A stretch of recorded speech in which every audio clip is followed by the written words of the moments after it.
Muy buenas tardes con todos. Esto es Lima Gris por Radio Planicie 91.5 el FM.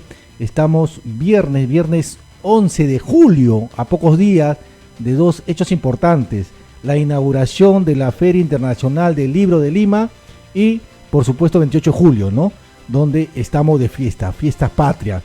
Hoy día tenemos un programa especial, tenemos varios invitados, pero antes de eso, también mencionarles que hay mucha información interesante en nuestro portal web, que es limagris.com. Hay un tema que está sacando Ronchas que tiene que ver con este gran escándalo millonario en la Escuela Nacional de Bellas Artes. Hay un informe completo con todos los documentos sobre lo que está pasando en esta escuela tan emblemática que ya es universidad, la Universidad de Bellas Artes, y donde la directora junto a su esposo y un grupo de profesores van tras más de 5 millones de soles. 5 millones de soles.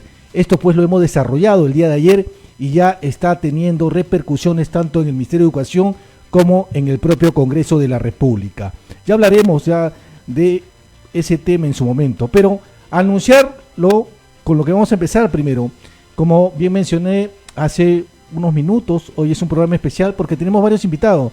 En este primer bloque vamos a conversar con el escritor Albert Zabaleta sobre su reciente obra que va a presentar mañana, pero además en el segundo bloque también estaremos con los actores de la obra Frenesí, con Martín Velázquez y Giancarlo Almonte. Eso será en unos minutos, pero iniciemos entonces este programa con dándole la bienvenida a Alberto Zabaleta. ¿Cómo estás, Alberto? ¿Qué tal? Muchas gracias. Gracias por la invitación de poder encontrar un espacio, ¿no? De aquí, de parte de San Juan de Urigancho, sobre todo, para poder compartir mi obra. Muchas gracias. Bueno, no, siempre para nosotros es importante conocer, digamos, el nuevo talento que existe, tanto en la dramaturgia, en la literatura, en el cine, en el teatro, ¿no? Hay una cosa importante que, ¿por qué estás aquí? Porque mañana presentas tu obra, es un libro titulado Dolaje. ¿De qué se trata Dolaje? Bueno, el libro es como parte de la literatura, bien sabes que necesariamente la literatura está compuesta por mucha ficción, pero también con ciertos dosis de realidades que existen en el mundo, ¿no? Sin embargo, Dolaje nace necesariamente no para hacer un cuento, ni tampoco para hacer un poemario. Dolaje inició su camino siendo ensayos, efectivamente, siendo ensayos muy introspectivos, muy lúcidos. Entonces de ahí empiezan a hacer lo que es Dolaje, ¿no? Según las vivencias, la cotidianidad personal mías, ¿no? De ahí empiezan a hacer Dolaje. ¿Y detrás de este libro hay otras publicaciones anteriores o es tu primera publicación impresa? Es el segundo libro. El primer libro fue un ejemplar, un poemario que se publicó en el año 2015, titulado Yuria. 10 años después, entonces, estás volviendo a publicar un libro. 10 años, me ha tomado bastante tiempo, ¿sabes? Ahora, leyendo tu libro, porque he tenido la oportunidad, y te agradezco, ¿no?, por tener la oportunidad de leer esta publicación Dolaje, encuentro, pues, como te decía antes que iniciáramos el programa, ¿no?, cómo definir tu propia propuesta, porque no es un cuento como tal, sino hay bastante experiencia, hay bastante ensayo, es decir, hay una voz propia en cada historia, pero que refleja de alguna forma tu forma de ver la vida. Sí, efectivamente, justo como te comentaba, es un libro muy introspectivo, ¿no? ¿Esto qué quiere decir? De que uno encuentra en Dolaje la conversación que uno hace consigo mismo, ¿no? Evidentemente es un poco difícil, es un poco farsante hablar bien de la obra personal, ¿no? De uno mismo. Sin embargo, como bien justo comentabas, ¿no?, me ha tomado bastante tiempo. Yo Dolaje lo empecé a escribir en el año 2019. Sin embargo, la semillita, el génesis del inicio del libro, me tomaron mucho más de 15 años. Incluso cuando yo estaba en las épocas primarias del colegio. Entonces desde ahí empieza a surgir ciertas inquietudes, con ciertas preguntas que quizás no todo el mundo se las hace, pero en algún momento las ha pensado. Y la idea del doblaje no es encontrar la respuesta, sino ir desenmascarando, ir de alguna manera desnudar ciertas preguntas que a uno le parecen difíciles de contestar en algún momento de la vida, ¿sabes?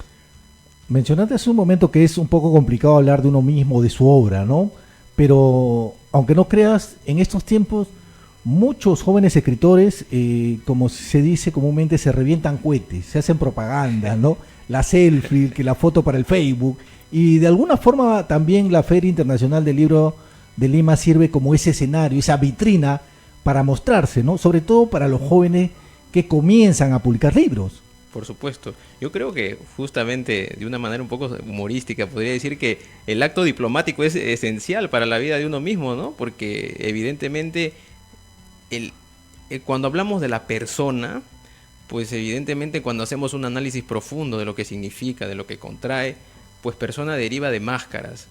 En otras palabras, lo que estamos haciendo aquí, o como lo que hacemos en diferentes ecosistemas de nuestra propia vida, sea en la familia, sea en el trabajo, en la calle, estamos de una u otra manera escenificando ciertas realidades que nos parecen incorruptibles, pero sin embargo la personalidad deriva de eso, ¿no?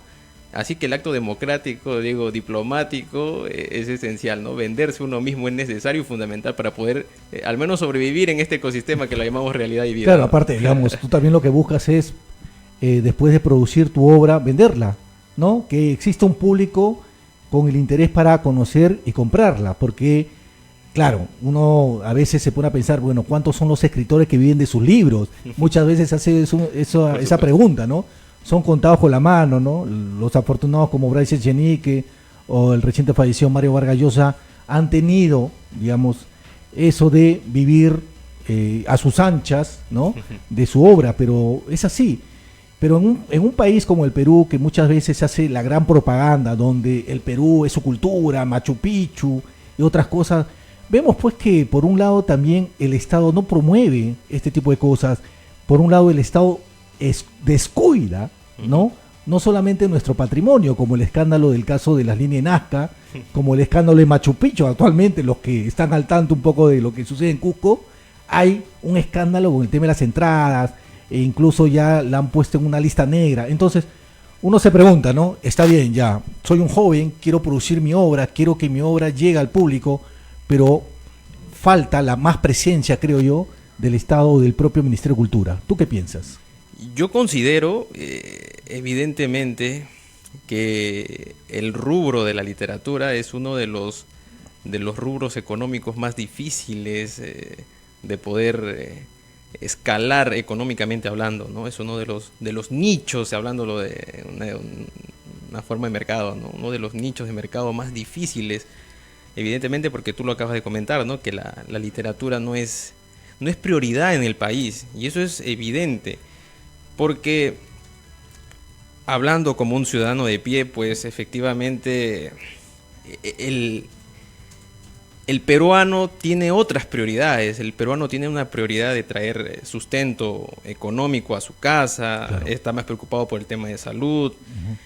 Y la literatura no es una prioridad para él en su vida, ¿no? En su entorno, en su hogar. Sin embargo, hay que entender también que la literatura no es un hobby, no es un vicio que se pueda consumir con algo fácil, ¿no? La literatura demanda una crítica, la literatura demanda de una u otra manera descifrar los símbolos literarios como una obra de arte, y para el que no la entiende no la va a poder disfrutar. Claro, exacto. Un conocimiento básico. Sin duda, evidentemente, ¿no? Y eso también los colegios o las universidades han perdido. Por ejemplo, una de las cosas que me llama la atención, y a veces lo comento, es que las propias universidades que tienen facultad de letras uh-huh. No organizan eventos literarios, por ejemplo. O sea, están pensando más en otras cosas políticas, que no está mal, uh-huh. en otras cosas personales, en otras cosas que de repente no tienen nada que ver con lo que están estudiando, pero Antes se podría hablar de debates literarios o de movimientos literarios permanentes. Desde el 20, 50, 60, 70, 80, 90, ¿no? Cloaca, por ahí, el último, o Neón. Pero después, actualmente, ¿de qué grupos literarios actuales, jóvenes, podríamos hablar, Albert? Mira, yo creo que es muy importante conocer que estos colectivos, que ahora le llaman creo que colectivos culturales, así es. Evidentemente he tenido la oportunidad de conocer a algunos, no a todos, en algunos casos he sido invitado, pero me he dado cuenta que muchos de ellos se leen entre ellos mismos, y eso es muy evidente por el tema de que la literatura no es muy rentable aquí en el país. Nosotros formamos no un colectivo, pero sí una especie de organización cultural, literaria, en el 2020, justo para las épocas de pandemia, llamado Big Bang, donde está el escritor Fernando Márquez. ¿Dónde formaron? Cuando dice formamos, ¿dónde lo formaron? Lo formamos de manera virtual, pues todos estábamos en nuestras casas, okay, ¿no? Aislados por el tema del COVID, ¿no? De la pandemia. Entonces empezamos a preguntarnos ciertas inquietudes, ¿no? El tema fundamental de este grupo era crear evidentemente un estilo diferente a la literatura. Todos éramos poetas, habíamos iniciado escribiendo poesía. Porque tú inicias con la poesía. Yo inicio con la poesía. Pasas a la narrativa, ok. Entonces empiezan a descubrir un mundo mucho más allá, un mundo mucho más extenso, porque a diferencia de la poesía, pues la poesía es algo más complicado, porque es tratar de contar una historia en tan solo pocos versos, ¿no? Así es. En diferencia de la prosa, que te puedes extender todo lo que tú quieras, ¿eh? Hasta 1000 páginas. Pero lo complicado aquí es tratar de crear formas nuevas e interesantes, porque evidentemente uno es de lo que consume, ¿no? Uno empieza a escribir como Borges cuando lee a Borges, uno empieza a escribir como Vallejo cuando lee a Vallejo, uno empieza a escribir como Hora Cero porque empieza a leerlos a ellos, ¿no? Pero evidentemente es importante tratar de crear un estilo propio. Exacto. ¿No? Evidentemente es algo complejo, es algo complicado, hasta los cantantes la sufren. Ahora, de alguna forma tú eres un joven afortunado, viviendo en San Juan de Lurigancho, has podido viajar a varios países, por lo que sé, por lo que he leído. Esa experiencia de viaje, esa experiencia de trotamundo, ¿qué te ha dejado en tu interior? Yo creo que es muy importante, ha sido importante en mi obra, sobre todo tener la oportunidad de haber conocido ciertos países, porque nos damos cuenta de lo que tan rico es el Perú. Y que no tiene nada que envidiar a ningún país, evidentemente. Es un país que tiene mucho potencial para ser país de primera fila. Pero ¿qué es lo que pasa, no? Que volviendo al tema literario, yo creo que es muy importante que en las familias, que el Estado también, ¿no? En gran parte, sí, se pueda inculcar el tema de la lectura. Porque yo creo que la lectura siempre va a ser esa dosis, evidentemente la lectura no es una vacuna contra el mal, porque el mal siempre va a existir, ¿no? Y es algo con que el ser humano desde sus épocas de no civilización ha estado luchando constantemente. Pero sin embargo, la lectura te hace un ciudadano mucho más crítico. Una vez conversando con un amigo me dijo, ¿no?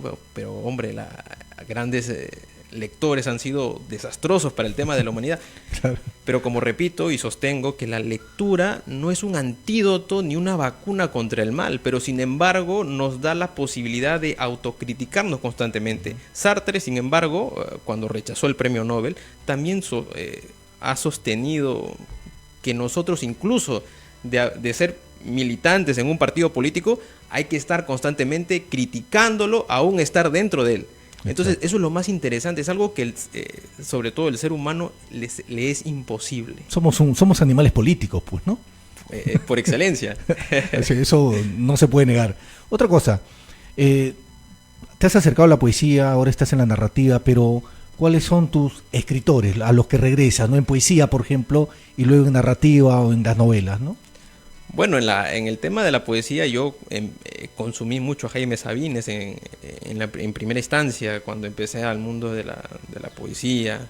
Luego di un salto radical de ese estilo muy, al menos conservador, a un estilo mucho más abierto, mucho más urbano, podría decirlo, ¿no?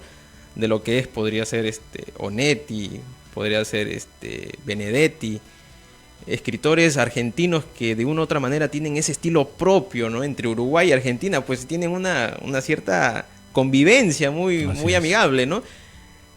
En Perú, pues entender la poesía de Eraot, entender la poesía de Vallejo es fundamental, es importante, más allá de lo que puedan representar como personas o personajes políticos, mucho más allá, la profundidad que puede entender dentro de esto que te llamo que es la introspección es necesaria para entender la belleza de la poesía, ¿sabes?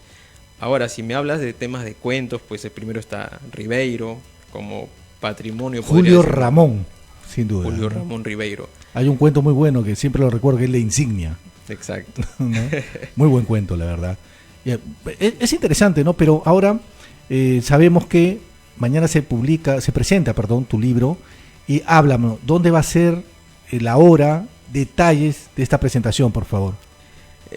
Dolaje se va a presentar mañana en la Casa Cultural Eclesiástica del Centro Patricio Peyton, ubicada a la altura del paradero de 3 de Canto Grande.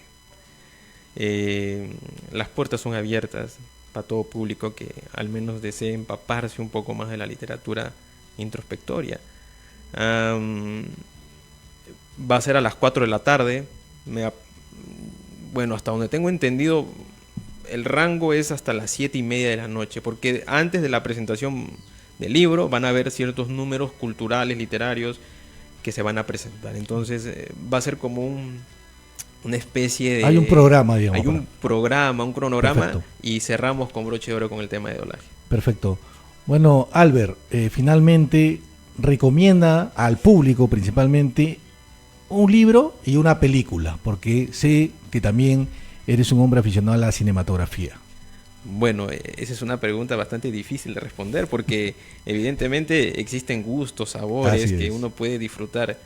Y yo soy, justo como te comento, no soy una de las personas que consume mucho el tema de las conversaciones personales, ¿no? Sin embargo, podría recomendar un libro que fue el primer libro que te leí de tapa a tapa, que muchos escritores, muchos literatos, incluso se están en contra de esa literatura por el simple hecho de que es, ¿cómo se le puedo comentar? Pues que te llenan de entusiasmo constantemente. Es el libro de Iris, de Sergio Pambarén. Yo creo que ese fue el primer libro que leí de tapa a tapa, por el simple hecho de que tiene un significado muy profundo y que podría servirle a las personas. El significado de cómo un ave, nacida y ubicada en los jardines del paraíso, nacida distinta a sus hermanas, pueda tener un significado tan importante para la vida terrenal, que fue ser el arco iris que nació en el nacimiento de Cristo. A pesar de que ella en todo ese camino, en todo ese trayecto, se pueda haber sentido menos bulliada, podría decirlo, ¿no? Por los hermanos, por ciertos personajes, pues se sintió muy, ¿no?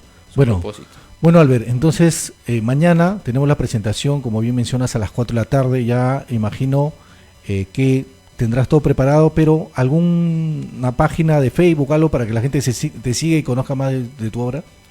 Sí, pueden conocer un poco más del libro, de mi persona también, en la cuenta del Estilógrafo, así se llama. Estilógrafo. El Estilógrafo. Estilógrafo en Facebook. En Facebook, en TikTok, Perfecto. Instagram y YouTube.